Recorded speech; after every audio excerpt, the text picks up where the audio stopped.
Oh man, I was in LA for 15 years. I Yeah, got there in 2006. Just left in like 2001. So yeah. Where, what state are you in now? Or city? I'm in California still. But I'm in Central Valley. Hey, okay, not Yeah, bad. yeah. Got myself a little cozy home up here. You know, something I couldn't Nice. do in like 100 years. I felt like in LA. Hey, congratulations, man. Thank you, sir. I appreciate that. Yeah, So, no. Yeah. So man, the reason why I brought you on here is just because, to be honest with you, like I hear so many great things about you. And not only that, but the way you present yourself, the way you, make sure that you make your presence known as the wise OG. So it's definitely something that I want to pick your brain about, just because I think you have a lot to offer, a lot of experience to share. If you don't mind, I want to get down to the deep essence of yourself. I want to start off, if you don't mind. Um, uh, Tell me about your childhood. oh, my childhood. Yeah. Man, uh, I grew up in San Diego. Okay. My father was in the Navy. He retired there, and so much of my youth, uh, and some of my wild days were in San Diego, and I went to school down there, and All highways out there. yeah, yeah. I know recently it just had fires down there, so Yeah, yeah, yeah. That too. it That too. recovered pretty quickly. San Diego's a desert. It's always going to be high. I mean, if you're along the coast, it's going to be a little cooler, just like in Los Angeles. But Yeah. you're always going to feel the heat. I remember growing up as a kid; it was really hot at my school, and it was really funny at the time. That's back in the day when milk was cool to drink, and Yeah. Back we'd when it always gave you grab calcium, right? exactly. We'd grab cartons and cartons of milk just to Right, drink. right, Like, well, right. on a hot day, a cold carton of milk, man, that smoothed you out. And who knew, man? Yeah, I grew up in the '90s, and that still was something that I appreciated. I need my calcium. I didn't want my bones to break, so I drank so much milk when I was like in the '90s. I Yeah, on I a hot uh, day, it was I wild. drink the milk as they might Yeah, say. but yeah, growing up in San Diego, I'm the youngest of six children. My mother, if she were still alive today, she would say seven. She lost one and stillborn. But I'm sorry. yeah, oh yeah, pretty much the youngest of six, Yeah, and big family. yeah, yeah. It's just typical childhood in the 70s, you know. A lot going on in the '70s, though. I'm sure you were experiencing, during 70s the and 80s. '70s, a lot of turmoil Yeah. going on. I mean, I'm sure your mother was stressing out with six kids, having to feed them. Well, yeah, I mean, my dad had just retired from the military, Yeah, and he had been really big on being a machinist during his military career. He just went into shipbuilding, which was a major industry and is a major that's industry in that's San awesome. Diego. That's So he became awesome. a machinist after retiring from the Navy. And my mother was in the medical field. She retired fairly early because she wanted to be a stay-at-home mom and care for us and be present for us while we were kids. I mean, still a a latchkey generation, but Yeah. she was there and present and No, she made that sacrifice. I oh yeah, understand. Yeah. absolutely. So No, I mean, honestly, growing up for myself, I mean, I grew up in San Jose. I had my grandparents really to lean on and be able to be there for me. So I was lucky for that. My mom had me at 15 years old, so she was still being a child. She was still growing up. But yeah, no, back to you though. I mean, were there any like early influences that sparked your interest in science and technology and education? definitely watching my dad build and tinker under the hood of his car. Yeah. There was always something going on with his car, and I was one of those kids who liked to tinker too, just take things apart and see if I could put them back together. And I which must have gone which through a I'm sure couple of led to your career now. yeah, That it sure tinkering. did.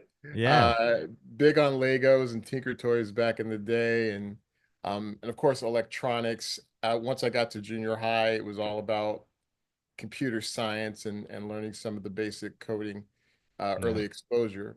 One of the things I tell my students is I think it's really important to be as much of a producer as you are a consumer, if not more of a producer of Mm, ideas and innovation, as yeah. you know, that rather than a consumer. You could sit and play video games all the live long day. Back in the day, if you're playing Pong or anything on Atari or Space Invaders, that was one thing. But being able to have classes where you can learn basics to create your own video games was always fun. No, And that's, I mean, at that age, I mean, at that time, I mean, I'm sure that was, that was the way of the future. And you guys understood that. A lot of people, not a lot of people understood that at that time. I'm sure they thought it was a fad, thought it was just going to go away. Video games, like, oh, that was, well, that's just going to be just a fad. Like, I'm sure. Yeah. But no, you guys got ahead of it. And now, that you are part of STEAM, and it's become part of your life. I'm sure you look back on that and you're like, oh man, thankful for that experience. very thankful. Hmm. It's one of the things that you want to pass on as often as possible to make sure that students, young people, are able to unlock their creativity because they Yeah. have ideas in their heads of the way the world works. They see things in a way that's in an abstract, but then be able to take all those ideas and to be able to innovate something that's never been done before, or to build off of and remix something that's already out there. It's exciting to watch. Oh, absolutely. I mean, as a kid, I wasn't really too exposed to stuff like that. But I definitely was drawn to it. I think I would say kind of relate to it, but I mean, watching the robot wars going at it on Yeah. TV, watching those guys build those machines and just watch them destroy each other was just amazing.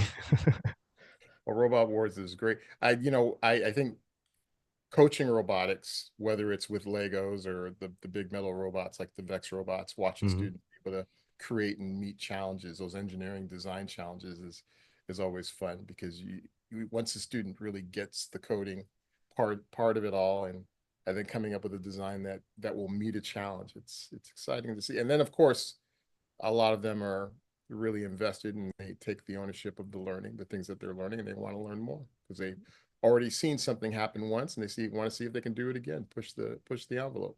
Yeah, no, I mean, and I'm glad that there's people out there that are encouraging these kids to do that because, to be honest, I don't think many are being encouraged to do that, and to get into this like lackadaisical mode of, I'm just on TikTok scrolling through stuff. I mean, as an adult, I struggle with it, and I just can't imagine as a child having to deal with that and having to put together the brain power just to even do a test.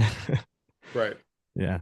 I mean, yeah, I mean, so was there any I would say significant events like in the late well, let me ask this question. It's 1986, right? Okay. You are watching TV, you see the first Mac commercial. What is going through your brain? I want one. I'm sure. I'm sure. Did you have any clue what it was? Did you were like, what is this? Well, yeah, because in junior high we got exposed to those Apple IIe computers and the Commodore 64s, and by the time I became a junior. Mm, Uh, in fact, in 1986 in high school, I remember they had the first what we call computer repair classes. mm-hmm. So basically, you would get computers from other classrooms, and if they were faulty, or if there was something messed up with them, or if they needed some sort of alignment or adjustment off from the disk drives, Yeah. we'd bring them in, and it was a class, it was an elective, No, I'm and sure. Yeah. we had a curmudgeon teacher who taught us how to build and build computers, understand the insides and outsides of them, could be able to make adjustments and repairs, and learned how to solder for the first time Oh, in 1986. So be able to yeah. to take out chips, solder them back in to make repairs or to do additional assessments on problematic machines that were already in the lab. That was a lot of fun. It took a lot of discipline to be able to focus, and especially if you had a problem with a machine and there was no internet, you couldn't Google YouTube to find a Yeah, you gotta tutorial. for You sure. had you had to just go off of, well, okay, if this isn't working, the troubleshooting was really bare bones. Yeah, And if your yeah. teacher didn't know, and sometimes the teacher just didn't know, you either had to research, read manuals to figure out what's going on, Trial and or error. or yeah, or do trial and error. Yeah. And that's how you accumulated your knowledge. I mean, I am jealous. I wish I had something like that. Or at least I wish I had access to something like that. Which we probably should bring that into question. How do you feel about the availability to people of color, children of color, should I say, like being able to access that all? Like it's not been, I mean, the lack of it, should I say? Because I'm sure not everybody's able to do it, even if it's just like lack of funding or just rural communities. Um, I mean, it's tough. I believe every child, especially children of color, Mhm. should have access to classes, should have access to the means to have the exposure to be educated on a lot of different trades that are related to computers and technology. Yeah, Uh, that's the one way that you can avoid being a DEI hire, right? If you can't be a DEI hire if on the merits of your skills, you're learning the skills because they've been exposed to you, I agree.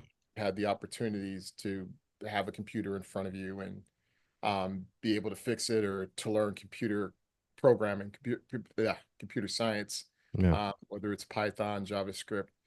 Uh, more and more we're seeing students have the accessibility to it. Programs are being made available. The problem is, and this was a big part of my dissertation when I was working on my doctorate, hmm, is the interest.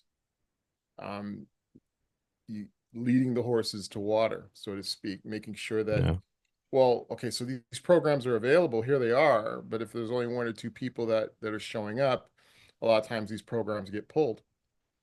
yeah. But you're seeing a turn more and more. Because not everyone goes to college. Trade schools are really important too. That definitely should be normalized and encouraged. And Hmm. students are having the opportunity to have the exposure to see where they can fit into a field that revolves around being a network administrator or being an engineer of some sort, computer engineer, that's either making or designing technology. Um, but you want to see your representation there. You want to see, Absolutely. all people should want to see their faces. I remember Computer Science Ed Week, which is one of my favorite times of the year, where it's to do the celebration of computer science. It usually happens around Admiral Grace Hopper. She's a notable computer science personality. She Okay. passed away a few years ago. Yeah, check Um, her out.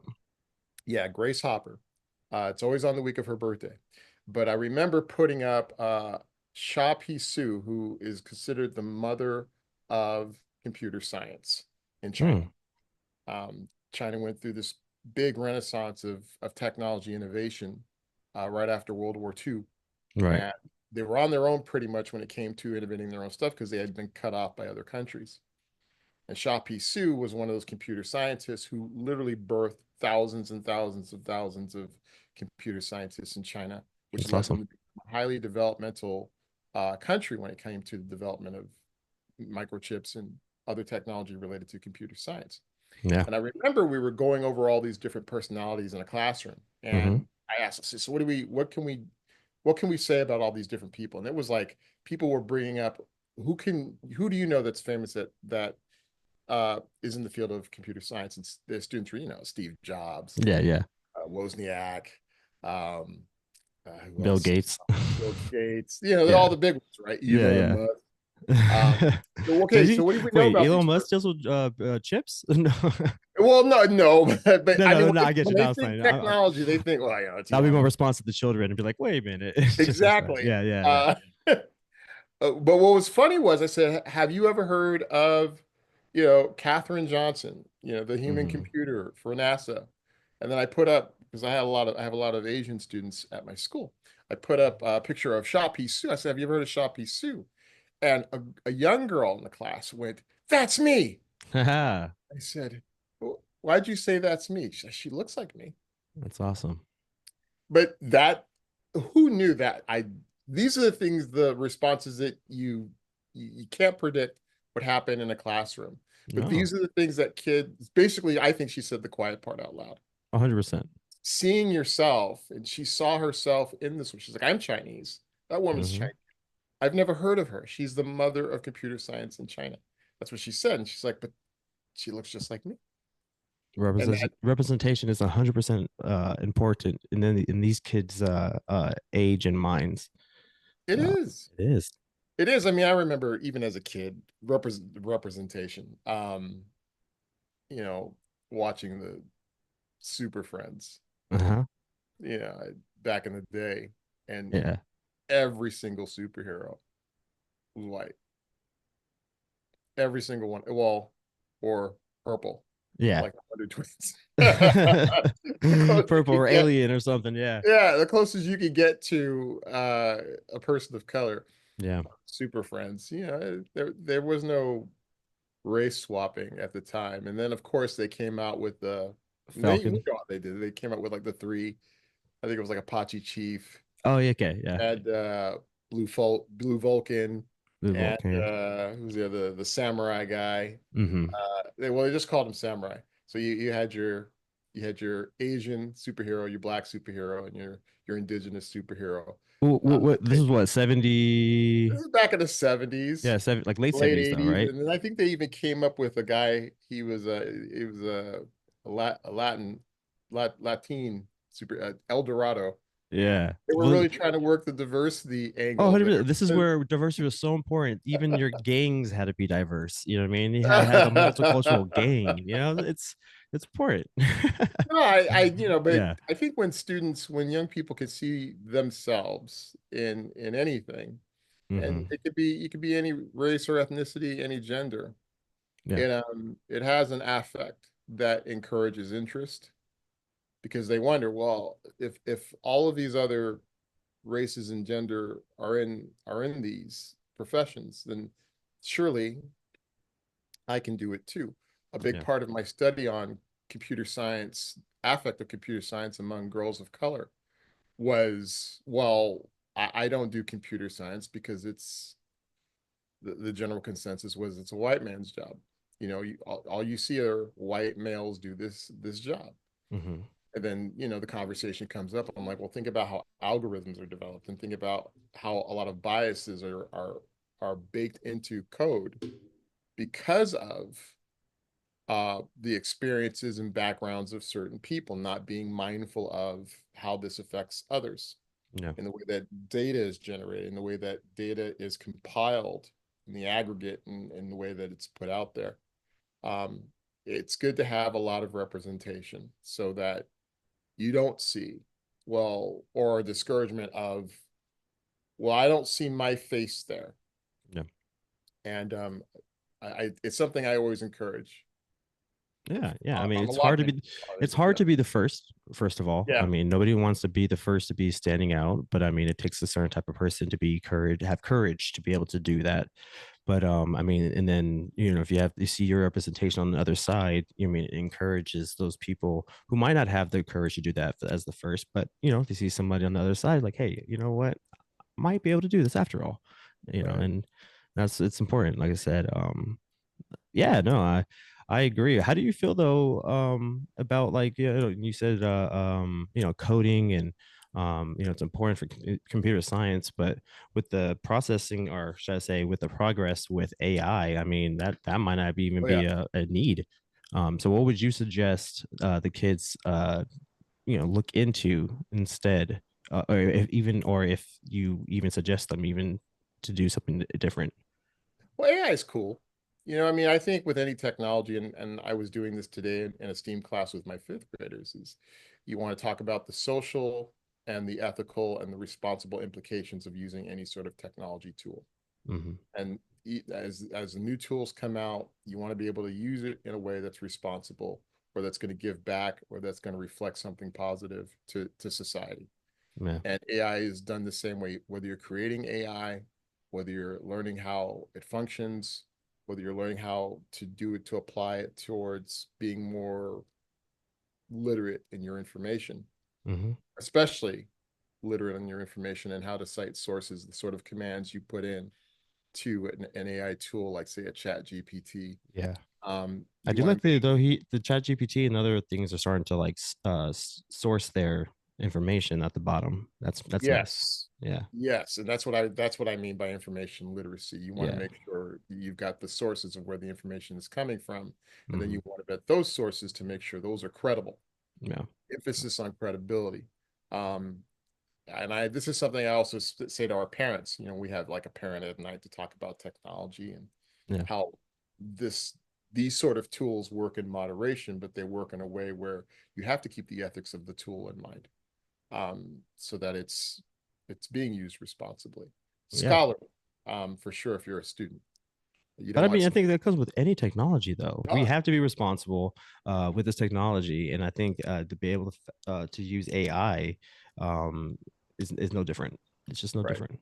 Um, yeah. So I mean, if I think I remember in the other podcast that you are doing that you did, you said that you went to Africa, right? And it was this like in the early '90s, like Early 90. 90s, 94. Okay, okay. Tell me that, about that experience. Let me know. Ah, I mean, going to Africa, it was more of a journey of trying to figure out how I wanted to contribute to the world. Hmm. I was doing a lot of um, international travel during that time from about, well, sort of mid 90s to find out and learn more about the world and learn about how to go back to my own home country to give back in a way that had a lasting and positive effect. I mean, it's Yeah, a question I still ask myself. It was definitely a question I asked myself right around COVID. Is this education world where I'm supposed to be? Um, but you always what going to Africa and being in smaller enclaves of people, especially people who look like me, um, of a different culture, it there's some clarity that's added to you in a big way. When you're working in places where there's not an abundance of the things that you would typically have if you were in America. yeah, Not a lot of materials, and not only that, you're around people. Well, especially in where I was, you're around people who are just really grateful to learn from you, or grateful to have you around, or really appreciated whatever you had to offer, and you learned from them. But you didn't learn just the language or the culture, but you learned important skills like grace and yeah. empathy and just what it means to be a human being. Well, I mean, I think us as Americans, we definitely um, are spoiled, so it's hard Yeah. for us to have that.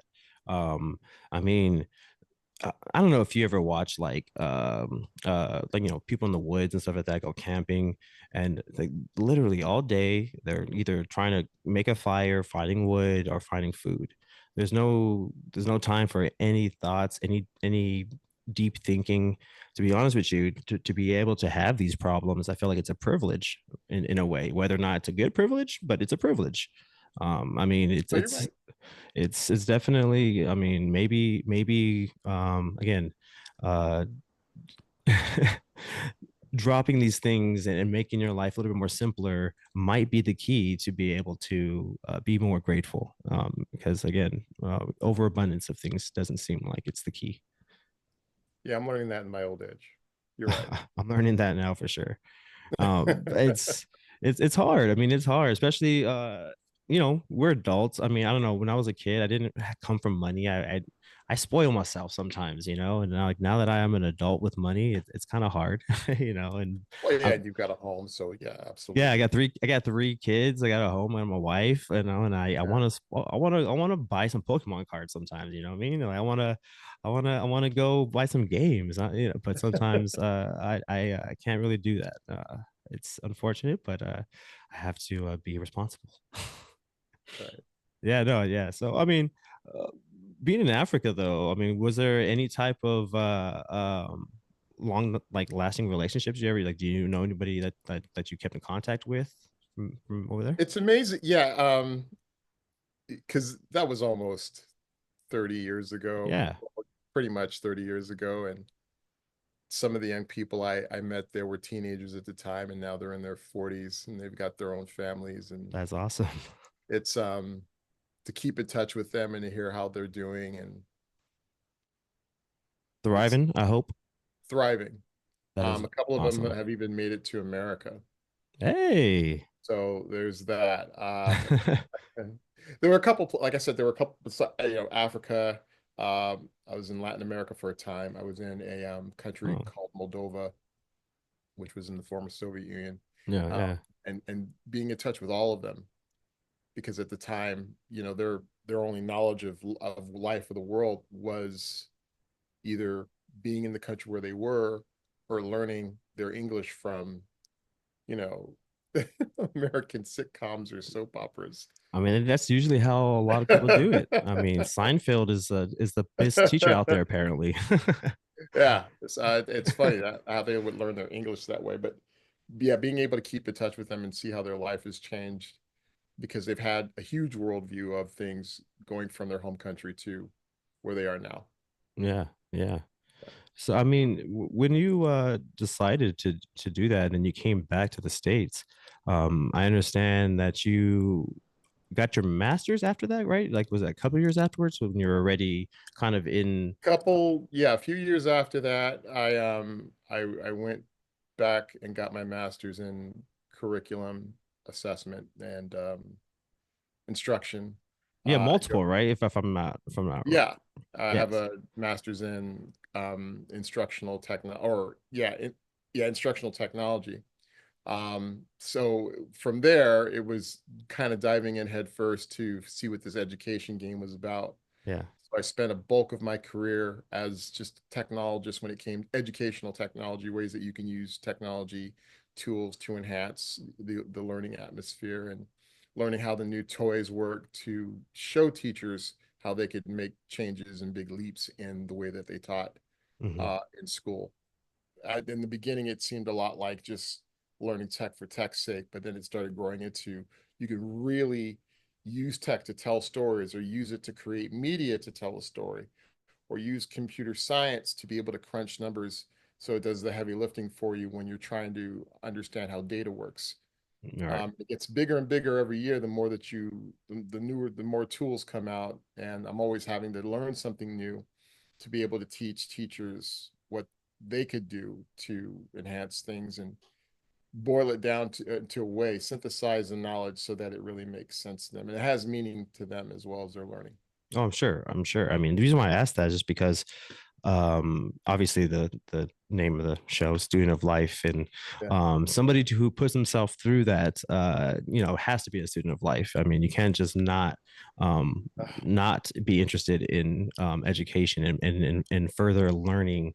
And Yeah, I mean, honestly, I haven't got myself to even start college yet, but I mean, I'm definitely feeling the pressure to do it just because of my own self and my kids. I want to set an example for them. And not only just that, but I want to see what I can do. I want to make sure that I can push myself to what I need to do in life.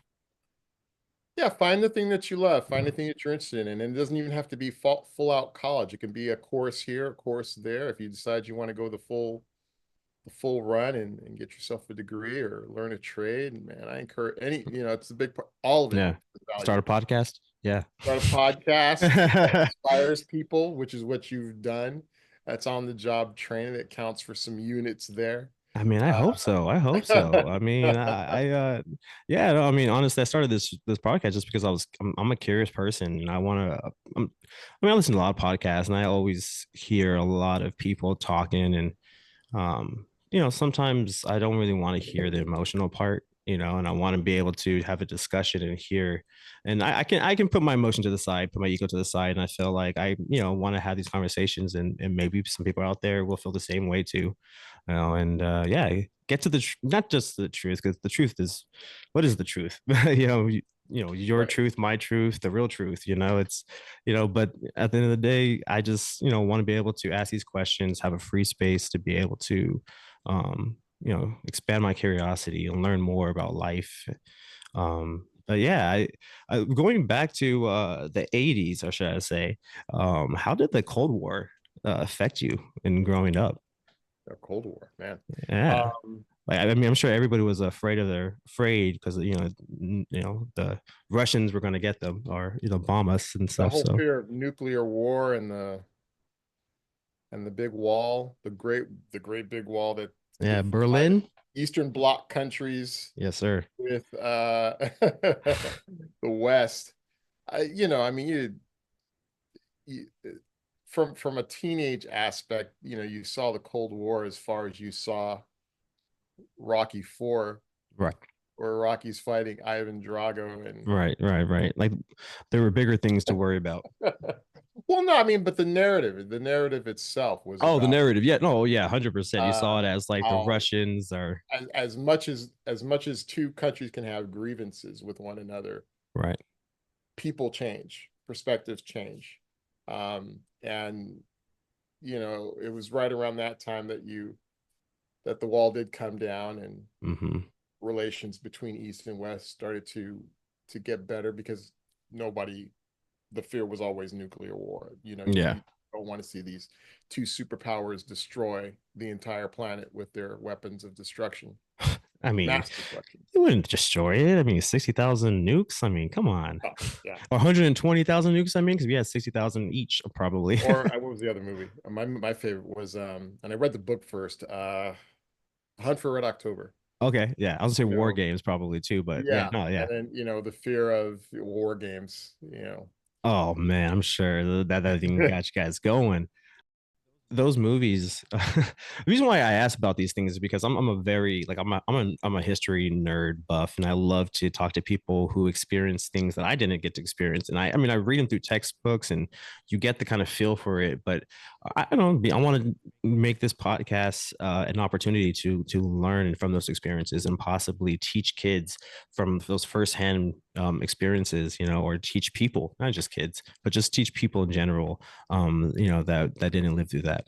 But yeah, I mean, so during that time, when you guys were being, feared or being told to be scared of Russia, basically what I'm trying to ask is like nowadays you understand that there's propaganda. We understand like that we see through the veil. Was that even a thing? Like, did you guys feel like okay, maybe we're being manipulated just to think a certain way? Yes and no. Okay. I mean, all of it can be true. You would look at I mean, it started with understanding in your history class what communism was, All right. from reading about Stalin to reading about a book like The Invisible Man. Hmm. Um, to see, well, why would anyone want to be a Marxist? Why would anyone want to be a communist? And So um, that's that. why Yeah. why is it painted with such a negative brush Hmm. when you also think about capitalism in the United States Still ask that. and how money works and how our markets work and how the economy works and who holds the money and who holds the influence when it comes to finances, and Hmm.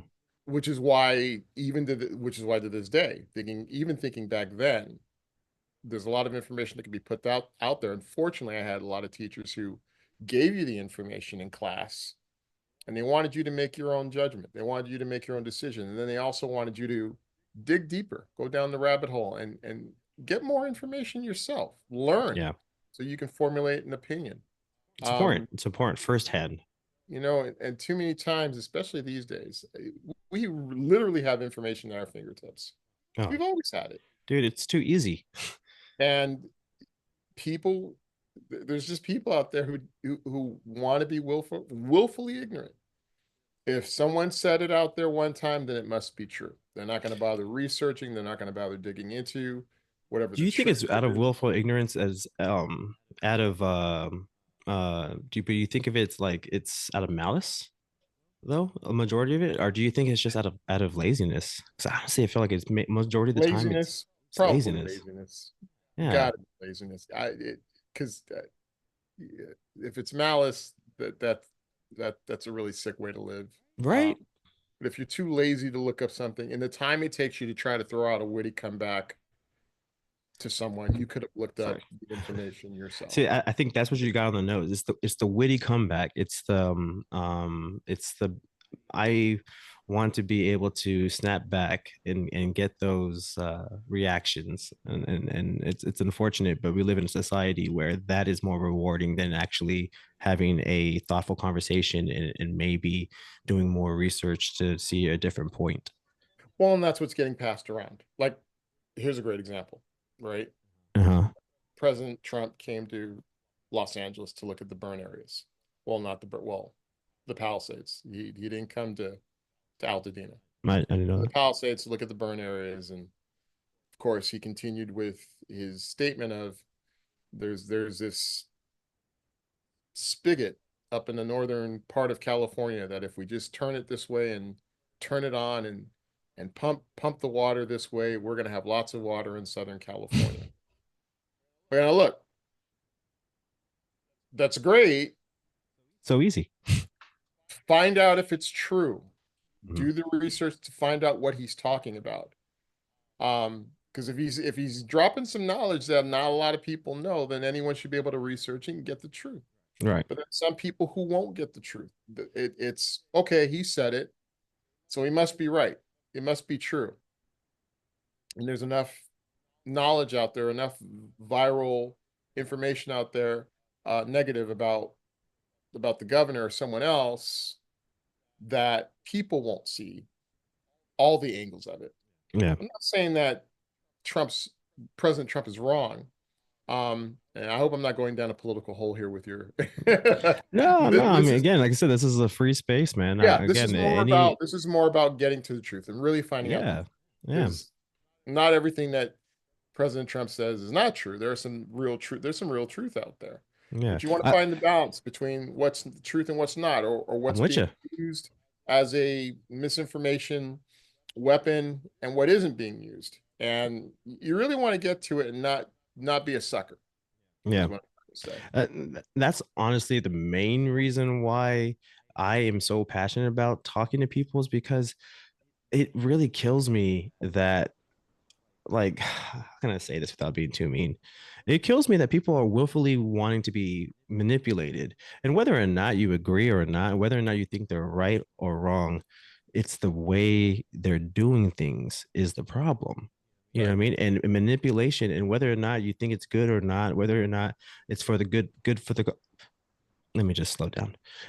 I digress. Right. Basically, the ends justify the means to some people, and I think that is the problem sometimes because um it I don't know. I think about Michelle Obama. I still think about her quote of, like, when they go low, we go high, and we forgot about that as Democrats apparently. And to me, sometimes we go low and we dirty ourselves, and it's just it really makes me upset sometimes, and I don't want to again go down a rabbit hole, but I mean it clouds people's minds as well to even talk about these things. So I won't go too deep, but that's just what how I feel sometimes as I well. understand. Yeah. Yeah, I mean, like, yeah.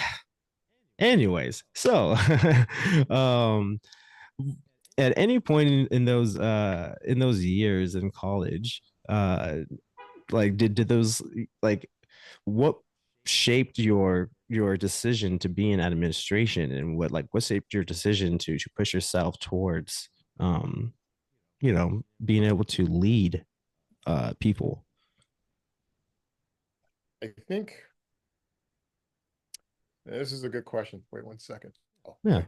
okay. Dog. No, hey, gotta make sure the puppy's good. Make sure, hey, what's going on over there? I didn't really get into education until after college. And even then, I didn't really have a vision of wanting to lead others. I just wanted to give back.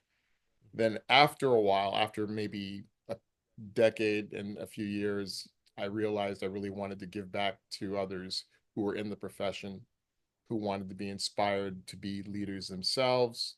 thought leaders, particularly in whatever subject matter they believed in, strongly believed in, and wanting them to really carry their torches in a way that just stood out. Um, Being an administrator is it's I'm one of my big when I people ask me my what my leadership philosophy is, it's definitely to be a servant leader. I want to make sure people have what they need to be successful. I And want that them to sounds like that feel, comes from your faith. yeah, I want them to make sure that they have what they need to feel valued, to feel like they're a big part of the cogs in the machine. Yeah. Um, I think making sure that happens is important to me as a leader. And then one of the things I've really learned just this year about being a leader, especially in a department where I have about 3 people in it, is being able to not just lead them and give them the information, but being able to count on them when they Mhm. say, you can count on me to carry the load so you don't have to carry it all as our leader. So one of the things I've always had a difficult time doing is, excuse me, is No. Yeah. uh man, just asking for help, feeling like I don't want to burden someone with something small that I can do myself. And Yeah. it took one of my direct reports to tell me, look, you've got a lot on your plate. We can do this for you. We really can do this for you. Give us this and you can handle these other things. And I really felt the load kind of lift by giving giving those things up to people in my department, and it made me feel like a bigger person, or a bigger leader in the great scheme of things, that I was really trusting them Oh, to I'm take sure. care of a lot of those responsibilities. Oh, definitely. Big part of leading is, you know, not only making sure the people in your department shine, but making sure that they have that value, that they can be trusted with a lot of the big and even small things that you have on your plate that really make your department shine too. Yeah. I mean, what comes to mind growing up was, when you to be a leader, you got to learn to follow, basically, and and that is an example of it. Being able to let somebody else lead, and trust that they can do what that you trust them to do, basically. Right. And that's the part of leadership, finding those people to be able to do that. I mean, it's important, man. I mean, as someone, right now I'm also in the process of trying to start my own business, Okay. my own taco business, get out there, and Oh, cool.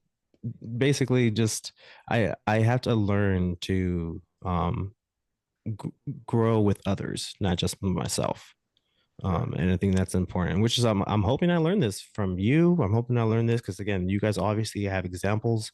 And like I said, people respect you, man. They look up to you. So I definitely am soaking up all this information. Thank you.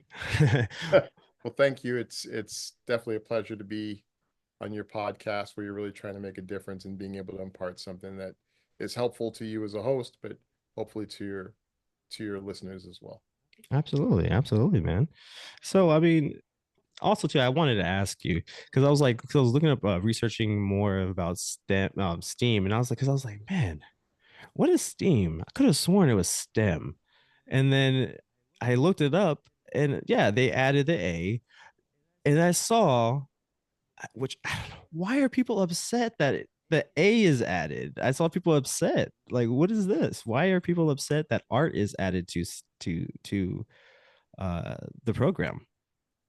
Well, I'll give you my version. I mean, the STEAM itself was about encouraging more interest in those particular fields of science, technology, engineering, and math. Right. A being thrown in there, art, isn't just so much about art itself, like painting or sculpting. It's taking all of the other letters and understanding that creativity is a huge part in the way that we innovate, right? Mm-hmm. Starts with ideas in the head, and creativity is fostered in a lot of different things like art.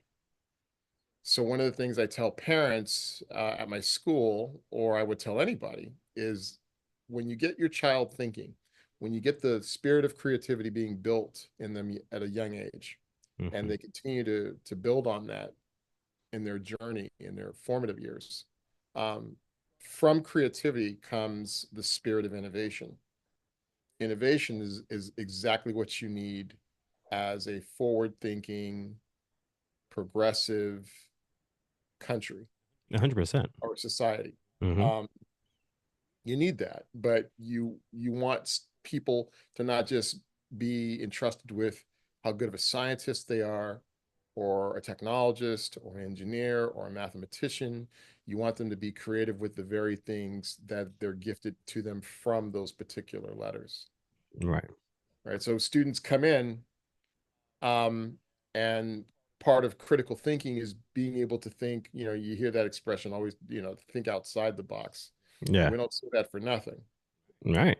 A lot of different ways to find solutions outside of what you can see that are going to change things for the better. And you want anyone to really build their muscle and creativity so they can tap into the toolbox of what it means to be a biologist, or what it means to understand structural design, Yeah. or what it means to apply. It was funny, just a year ago, I remember a group of students that they wanted to build a miniature golf course. Now that seems like a silly thing. I mean, it's a miniature golf course, right? But in order to put nails to wood, they applied sine, cosine, tangent to the math to be able to see where the angles would work to make it a really optimally used miniature golf course. As I would expect from young engineers. Yeah, Yeah. that's, I mean, to be give context, wondering when you're ever going to use algebra, when you're ever going to use a geometric expression again in your life, when it really counts towards something that you're trying to create, it means something. These guys got so excited that they were able to use that. Yeah. Well, Uh, I see your posts a lot, and I see a lot of these kids, their work and stuff like that. It's really amazing, honestly. You're a yeah. great teacher. There's, well, once again, it's that spirit of creativity and wanting them to see how they knock things out, and it's exciting to watch as a teacher. This is the kind of thing I would have never envisioned in 1994, 1995, when I decided to go on this journey in education. Right. Right. Yeah. No, I mean, it's definitely fulfilling. It seems like, right? I would say. Oh, yeah, it is. I mean, so you're working with elementary students, right? Is that what correct? Well, mostly with grades four. Well, I teach grades fourth grade to junior high at the Okay, moment. yeah, sorry. Yeah. So like do you you've been so you've been doing this for 30 years. Do you have students that come back and you're like, "Hey, like you're the reason why I'm doing this." All the time. That's Um, amazing. and you never, it's the seeds. You never know what seeds you're planting. Yeah, but I Um, mean, you've been in it long enough that you get to see these seeds flourish. yeah, Flourish. see kids work at NASA or become biomedical engineers, and it's, if they say, well, it's because I'm like, yeah, I was part of the wheel that got things going.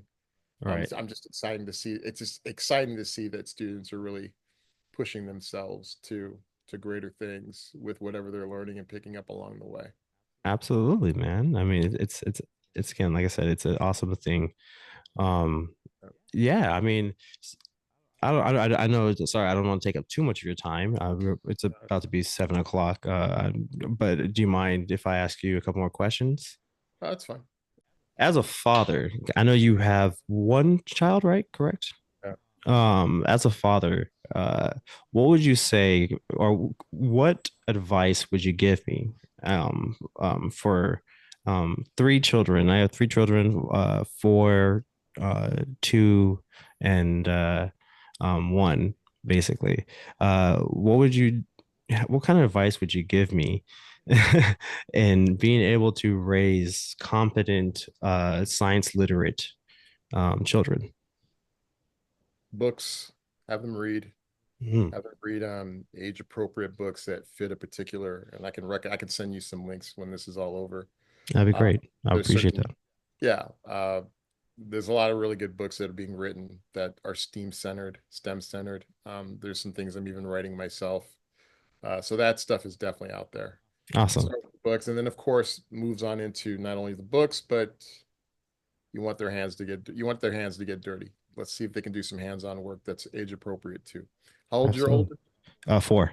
He just started pre-K this year. So in, yeah, in pre-K, there's all kinds of things that they can do. It's science-wise at that age Mm. before they can get things going. I know that at kindergarten, our STEAM teacher is getting students to learn like little plastic rivets and screws that they can screw and work with materials like cardboard. Um, Start out with the basics like that, but you want to get them tinkering early, but tinkering in a way that they don't harm themselves. And of course, if you're doing Man, for yourself, I'm a warrior, dude. I worry, so I got to work on that. But I definitely worry about I'm too much of a worrier, a helicopter parent, and I'm trying not to be I think what was the you said I believe you called it a lawnmower parent, lawnmower correct? parent, Yeah, correct? yeah. I mean, I try not to do, you know, you fall, pick yourself up. It's all right. You're good. You don't need to. I try not to do a lot of things for them. Right. And but as for a helicopter parent, yeah, I'm worried. I'm worried about it, and I gotta relax sometimes. But definitely, I would take those books and I will make sure that they get those read.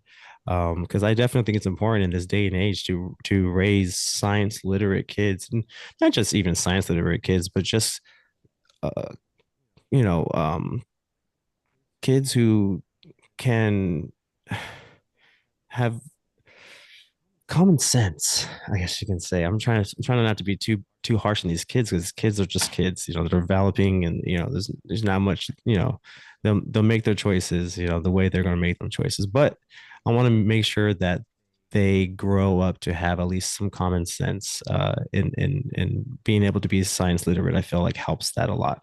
Well, one of the things I like to teach, and this is something I've taught, um, even with my own kid, is the compassion to take those skills and be a compassionate person, be a person of empathy, be Hmm. empathetic about the world around you, read the room, read the world, You have to. use your empathy as the platform for solving your problems Hmm. or solving a problem. Understand that it's about walking in the other person's shoes, seeing that they've got issues that they're working through, and then from there, taking the skills that you have in science or technology or anything else to be able to ideate or innovate a new solution that's going to help change the world for the better. Oh yeah, But definitely. it really does start with just being an empathetic person, being a decent human being. And frankly, we don't have a lot of that in this society right now. Society's really angry, We're too busy on our phones. mad, and petty, and somehow we've we've decided that that was cute and funny and a Right? Like, why? What is cool that? way a cool way to go. And Why do we think being petty is a cute or desirable trait? apparently it's marketable too. Ah, yes, it definitely is. Right. Yeah, I mean, I am with you. It always bothers me, just people who are disingenuous, and it definitely seems like people who are disingenuous are getting limelight, and they're the ones that are being exalted in the society, and people Right. are like, hey, well, you can do it. Why not? Oh, why not me? I think I'm gonna end it right there. I appreciate we could do this again because honestly, I really do appreciate your point of view, and I want to get into a deeper understanding of those point of views as well. But I think I'm sure it's been a long day for you as well. Being in school all day, nobody wants to, no, still feel like they're working. I mean, you do a lot of Zoom calls, right? Like a Zoom for Well, meetings. right now, yeah, because our school, the school where I work, was affected by one of the fires. Oh, yes. Oh, okay, sorry. So we're remote at the moment, but we're making some transitions Yes, to yes, get back yes. back to reality. I have one last question actually, because Yeah. I heard about this in Aldina, right? Is that what the Altadena. Altadena? Yeah. Was that the one the section that they messed up on the alerts and people died from the fires because they were like trusting in the system? There's speculation that enough alerts didn't come out in a timely manner, and people, if they had gotten those alerts, they'd still be alive. More Hmm. lives would have been saved. What, Um, I mean, it's been a couple of days now. What is the um uh what is the I guess what is the did they find anything out about it anymore? Did they I figure mean, out? they're still looking into it. I know Okay. my congressman is doing some.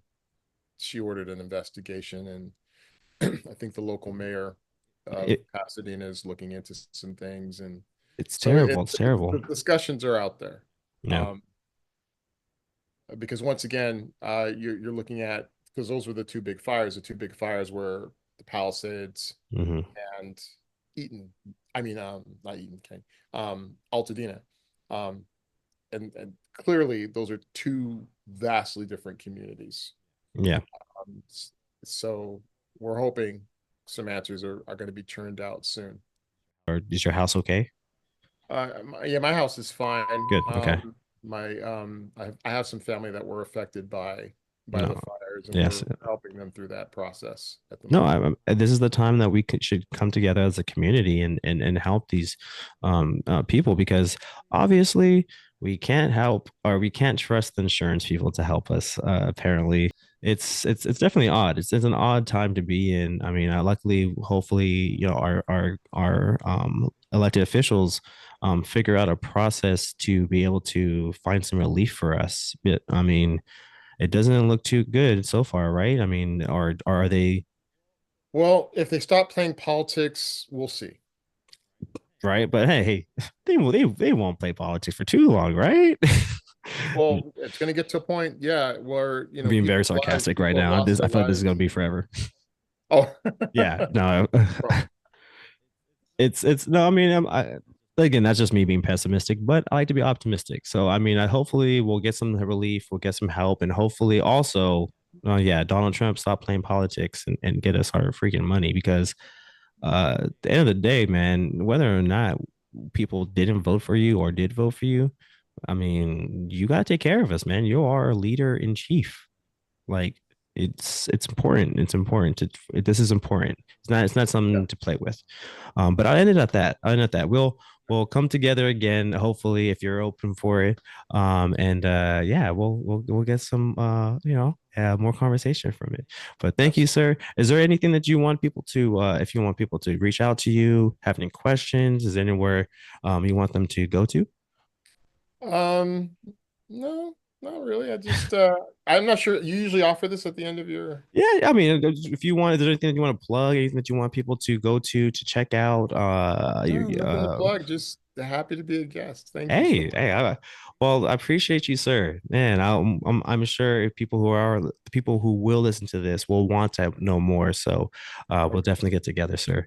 And yeah, you have a wonderful night, and I hope that the rest of your week is better, and not have to deal with these fires for too long. Yeah, it's definitely more contained down here on the Eden Fire side of things. So yeah, Good, thank good. I'm actually going to be heading out there tomorrow, to LA, go see my dad. you. Going out there to San Fernando Valley, right there on. And yeah, it's going to be interesting, because I heard that they're also having fires right there by the five. So hey, Yeah, yeah. But those are being contained, yeah. fortunately. I mean, I hope they are, because I'm still coming. Yeah. Well, You you be have a safe. yes, Yeah, sir. Yes, sir. Thank you. You have a wonderful night. you too. Bye. Thank you guys for listening. I appreciate you guys. Make sure that you guys go to J Rillo right here, right there. All right. Well, signing out. Peace out, guys.